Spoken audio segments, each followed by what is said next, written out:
Good morning दोस्तों, my name is Omir Kumar. जैसा कि आप जानते हैं और ये प्रैक्टिस बैच हम आप लोगों के लिए लेके आए हैं, जिसमें हम शुरू करने वाले हैं अरिथमेटिक के 2500 क्वेश्चन और साथ में ही हम कुछ 1500 के आसपास डीआई इसमें करने वाले हैं। ये हमारा प्रैक्टिस बैच है। इसके बाद एक दो दिन में हम बेसिक से हीरो एक बैच स्टार्ट करेंगे, जिसमें हम बिल्कुल बेसिक से लेके बिल्कुल high level pre plus mains free of cost आपको अरिथमेटिक, मैथ्स और डेटा इंटीग्रेशन पढ़ाने वाले हैं। उसके लिए आप इस चैनल के साथ जुड़ सकते हैं। तो अभी के लिए मैं पहला क्वेश्चन लगा देता हूँ आपकी स्क्रीन के ऊपर, और पहला क्वेश्चन आपके स्क्रीन के ऊपर आ गया है और क्वेश्चन आप पढ़ सकते हैं। Mixture contains 60% of milk and rest 10 litre water, 2x liter of milk and 2x plus 20 liter of water is added to the mixture so that the ratio of milk to water become 5:8. Find the value of x. Okay, Hindi में question में एक बार पढ़ देता हूँ। Question क्या बोल रहा है? क्वेश्चन बोल रहा है कि मिश्रण में 60% दूध है और 10 लीटर पानी है, और उसमें 2x लीटर दूध और 2x plus 20 लीटर पानी को मिलाया जाता है कि दूध और पानी का अनुपात 5:8 हो जाता है। तो देखिए क्वेश्चन को मैं एक बार आपके सामने सॉल्व करता हूँ। इसमें बोला क्या है कि 60% क्या है? मिल्क है, और टोटल कितना होता है? 100%। और 10 लीटर इसने क्या बोल दिया है? 10 लीटर इसने बोल दिया है कि क्या है? पानी है, वाटर। तो एक बात बताइए, टोटल 100% होता है अपने पास, 60% इसने मिल्क दे दिया, तो ये 40% की वैल्यू अपने को दे रहा है। तो 40% की वैल्यू अगर 10 लीटर है तो 60% की वैल्यू क्या हो जाएगी? 2 दूनी 4, 2 तीन 6, 2 पंजे 10, 5 तीन 15। 15 लीटर हमारे पास क्या निकल के आ गया है? मिल्क निकल के आ गया है। ठीक है, आगे क्वेश्चन में क्या बोल रहा है? आगे क्वेश्चन में बोल रहा है कि 15 में हमने 2x मिल्क ऐड कर दिया है और 10 में हमने 2x प्लस 20 ये क्या ऐड कर दिया है? वाटर ऐड कर दिया। तो इनका जो रेशियो है वो 5:8 हो जाता है। ये तो है नॉर्मल तरीका, जो कि डिटेल्ड मेथड है, जिसे हम अगर इसको क्रॉस मल्टीप्लाई करेंगे तो निकल जाएगा। लेकिन अगर आपका ध्यान थोड़ा सा रेशियो पे अच्छे से है तो आप समझ पाएंगे कि देखो ये मिल्क है, ये वाटर है, तो ऊपर मेरे पास कितना है? 15 प्लस 2x,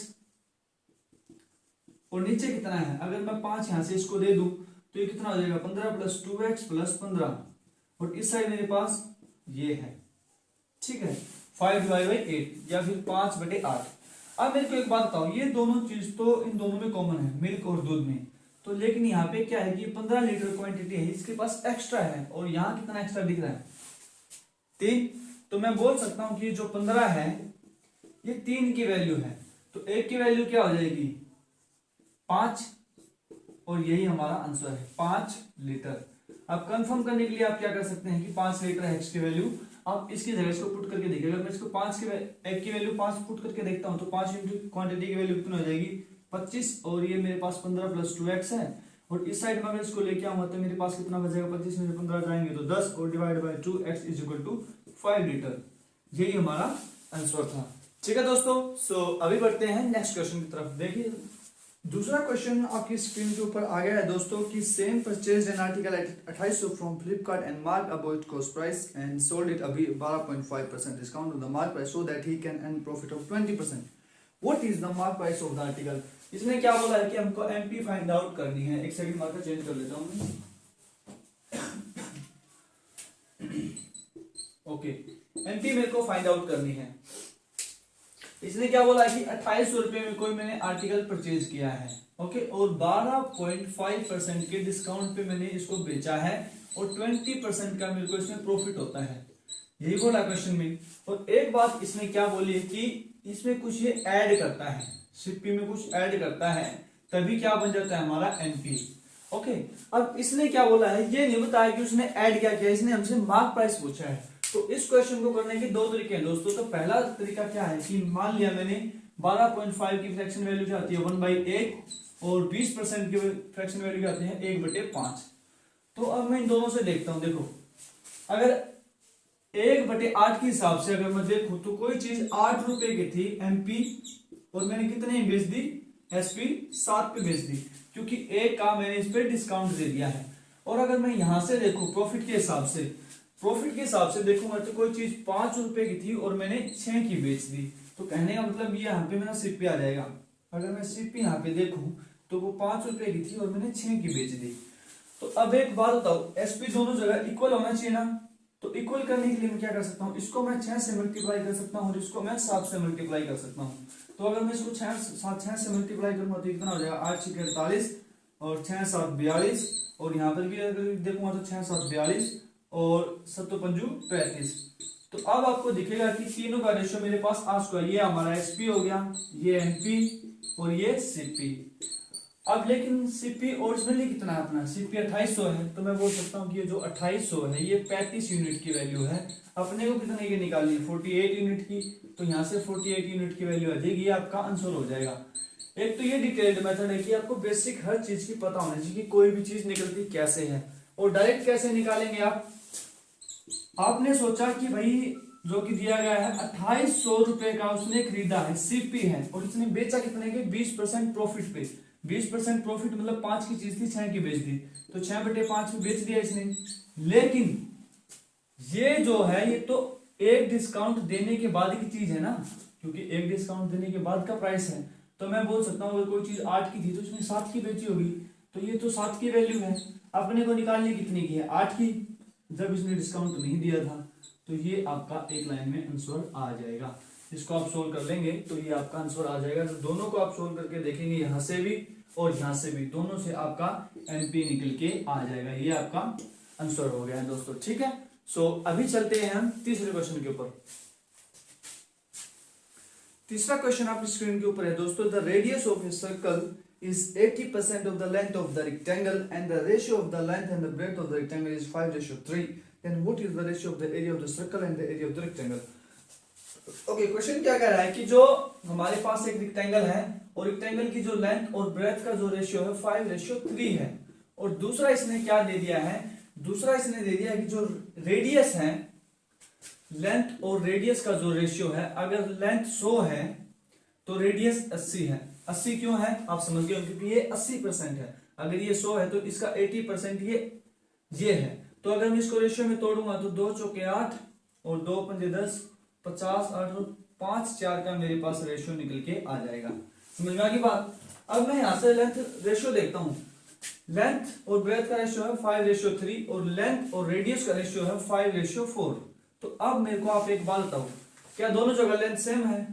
पिछले क्वेश्चन पे जो हमने कंसेप्ट लगाया था वो देखो, लेंथ दोनों जगह सेम है ना, तो मैं बोल सकता हूँ कि रेडियस हमारी क्या आ जाएगी, 4 आ जाएगी।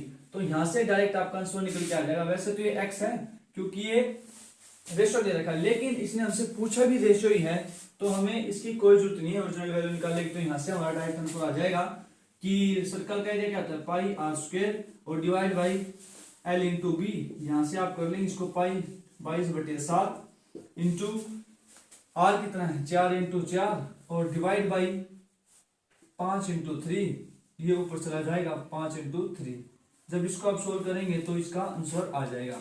ओके, इसको आप कैलकुलेट कर लेंगे, 22 चौके 88, 88 22 जो भी होता है 5035, 5 15 27 105 जो भी, फिर इसका आंसर आ जाएगा। ठीक है दोस्तों, ये तो हो गया शॉर्ट मेथड। अभी आप अगर किसी को बिल्कुल ही नहीं आता तो आपको डायरेक्ट पता होना चाहिए कि मान लिया कि कोई भी क्वेश्चन है, अगर किसी भी रेशियो में हम अपनी तरफ से 0 चिपका सकते हैं। तो मैंने सहूलियत के लिए क्या किया, 50 मान लिया इसको, और इसको मैंने 30 मान लिया, और इसका अगर मैं ये लेंथ है, ये ब्रेथ है, और रेडियस कितनी है इसकी 80% है, तो मैं 50 की 80% निकाल सकता हूँ, बिल्कुल निकाल सकता हूँ। तो यहां से ये 40 आ जाएगी। तो देखो ये 40 आ गई ना।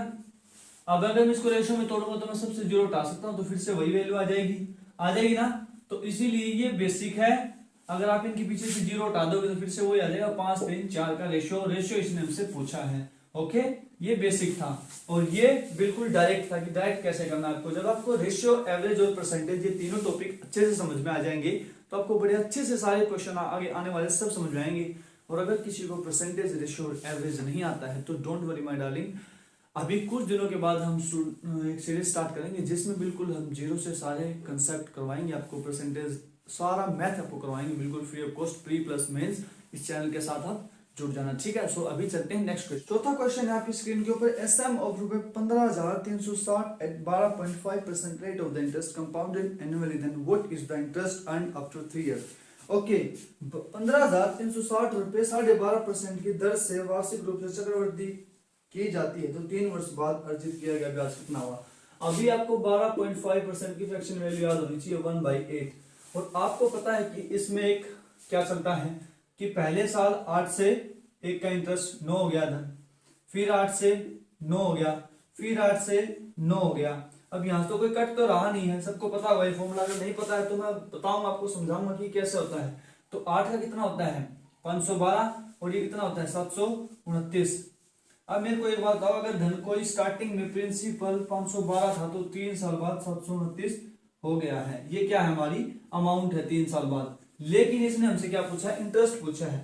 अगर इसने हमसे इंटरेस्ट पूछा है तो हम 729 माइनस 512 कर सकते हैं, बिल्कुल कर सकते हैं। 9 में से 2 गया 7, 2 में से 1 गया 1 और 7 में से 5 गया 2, तो 217 हमारा इंटरेस्ट है। लेकिन आप एक बात बताओ, रियलिटी में हमारा जो अमाउंट है वो 512 नहीं है, वो कितना है 15,360 है। तो 15,360 जो है ये 8 की क्यूब की वैल्यू है, 8 की क्यूब है ना ये, हमें कितने की चाहिए 217 की। ओके, सो ये हमारा आंसर हो जाएगा 8। जो भी आप काट लेना इसको, क्योंकि इतनी लंबी वीडियो हो जाएगी अगर मैं काटने बैठूंगा तो। ये हमारा आंसर हो जाएगा हमारा इंटरेस्ट फाइनल जो भी है। ओके दोस्तों, सो अभी चलते हैं हम 5वें क्वेश्चन के ऊपर। 5वां क्वेश्चन है हमारा पार्टनरशिप के ऊपर। A B C enter into a partnership so that A invested for 8 month, B invested for 12 month and C invested for 18 month. If the profit earned by A B C in the ratio 6:5 and what is the expected ratio of their investment. Okay, partnership में आपको पता है कि profit जो होता है वो होता है investment into time. Okay, A B और सी 3 बंदे हैं, इसने लगाया 8 महीने के लिए, इसने लगा 12 महीने के लिए और इसने लगा 18 महीने के लिए।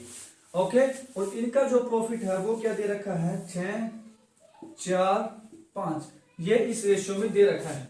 अब आप मेरे को एक बात बताइए, मैं मान लेता हूं कि ए ने ए रुपए लगाए, बी ने बी लगाए, सी ने सी लगाए, ठीक है, और ये इनका प्रॉफिट है। इसने पूछा क्या है कि हमें रेशियो ही निकालना है कि इनके जो इन्वेस्टमेंट का रेशियो क्या है हमें वही निकालना है। तो उसके लिए हम क्या कर सकते हैं, देखो प्रॉफिट क्या होता है investment into time. Investment into time हो चुका है, बिल्कुल हो चुका है, ये हमारा प्रॉफिट आ गया है। अभी एक मेरे को एक बात बताओ, अगर मैं प्रॉफिट को टाइम से डिवाइड कर दूं तो क्या मेरे पास इन्वेस्टमेंट आ रहा है, बिल्कुल आ रहा है सर। तो मैं इसका एक बार रेशियो ले लेता हूँ, 2 चौके 8, 2 छक्के 12 और 2 नीमे 18। और अब इसको डिवाइड कर देता हूँ, 6 को 4 से कर देता हूँ, 4 को 6 से कर देता हूँ और 9, ये क्या है 6, 4, 5, 5 को 9 से कर देता हूँ। ये और कट रहा है क्या, बिल्कुल कटेगा। 2 दूनी 4, 2 तीय 6 और 2 तीय 6, 2 दूनी 4, ये कट नहीं रहा। तो ये फाइनल वैल्यू मेरे पास निकल के क्या रही है 3/2 रेशियो 2/3 और 5/9। अब ये तो कोई रेशियो हुआ नहीं क्योंकि ये तो फ्रैक्शन में है। तो जब आपको कोई भी रेशियो फ्रैक्शन में दिखता है तो आपको पता है कि उसको जो रियल फ्रैक्शन होती है, जो रियल रेशियो होता है, उसमें हम कैसे कन्वर्ट करते हैं। अगर आपको नहीं पता तो मैं बता देता हूँ। जब आपको कोई भी रेशियो ऐसे मिलता है तो आप नीचे वाले जो होते हैं उनका एलसीएम लीजिए। एलसीएम आप क्या ले सकते हैं 9 दूनी 18, 18 सबसे डिवाइड हो तो इसका एलसीएम क्या आ जाएगा 18 आ जाएगा। तो इनको सभी को एलसीएम से मल्टीप्लाई करते हैं। तो यहां से देखो 18 मल्टीप्लाई 3/2 और ऐसा ही यहाँ पे 3/2 सॉरी, और ये 2/3 और ये 18 मल्टीप्लाई 5/9। ऐसा हमने क्यों किया, क्योंकि जब हम किसी भी रेशियो को सेम चीज से मल्टीप्लाई या डिवाइड करते हैं तो उससे कोई फर्क नहीं पड़ता है। तो मैंने सबको 18 से मल्टीप्लाई कर दिया है, ठीक है। तो अभी मैं इसको काट लेता हूँ, 2 नीमे 18, 9 तिये 27, 9 × 3 यहाँ पे आ गया मेरे पास, और यहाँ पे क्या आ गया है 3 छक्के 18, 6 × 2 और यहाँ पे क्या है 9 दूनी 18, 2 × 5। अभी मैंने इसको मल्टीप्लाई क्यों नहीं करा, क्योंकि अभी और कटेगा, देखो और कट रहा है क्या 2 इसमें भी, 2 इसमें भी, 2 इसमें भी नहीं कट रहा है, 3 इसमें भी, इसमें भी, इसमें नहीं, लेकिन अब ये नहीं कटेगा। तो फाइनल आंसर हमारा क्या आ जाएगा 9 × 3 मतलब 27 और 6 × 2 12 और 2 पंजे 10। ये हमारा फाइनल आंसर आ जाएगा दोस्तों।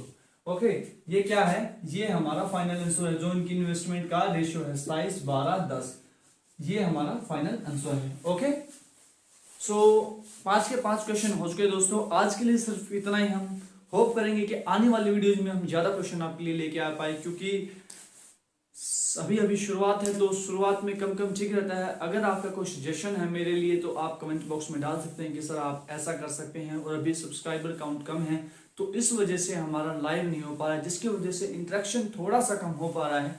जैसे ही हमारा सब्सक्राइबर काउंट पूरा हो जाएगा हम कोशिश करेंगे कि आपके साथ लाइव इंटरेक्ट किया जाए और आपको सारा स्टडी मटेरियल फ्री में दिया जाए। प्री प्लस मीन्स जितने भी बैंकिंग के बच्चे हैं आप उन तक ये वीडियो पहुंचा दीजिए, क्योंकि इस चैनल पे आपको प्री से लेके मेंस तक बिल्कुल फ्री ऑफ कॉस्ट मिलेगा हर सब्जेक्ट, इंग्लिश, मैथ्स और रीजनिंग। ठीक है दोस्तों, सो फिर से कहना चाहूंगा अगर आपका कोई सजेशन है तो आप मेरे को कमेंट बॉक्स में बता सकते हैं। सो अब मिलते हैं नेक्स्ट वीडियो में। Till then take care, bye bye, ciao चाओ।